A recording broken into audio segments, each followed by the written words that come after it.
De generatie van boven de 40 krijgt vast muziek in de holle bij het zien van de Europa. Je weet het wel, de Oneiden-line met Captain James.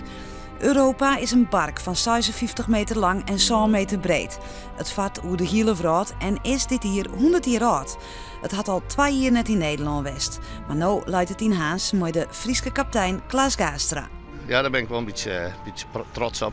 Het is de tweede keer dat we in Haans binnen en de eerste keer weer 4 miljoen terug. Dat is lang geleden. Ja. En het is de eerste keer in 2 jaar dat we weer in Holland binnen. Dus Haans is dan wel een heel mooi plekje daarvoor.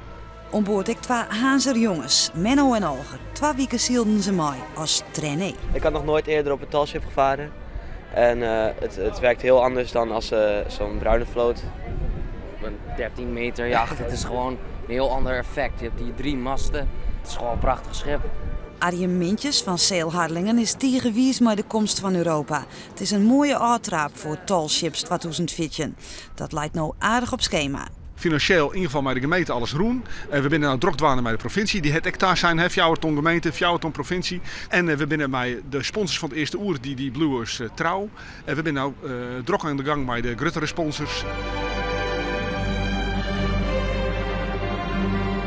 Nou, we hebben ook een dag een storm gehad. Toen de golven over het dek sloegen en het regende en het onweerde. Dus het was wel spannend, maar het was ook heel erg leuk. Niet bang geweest?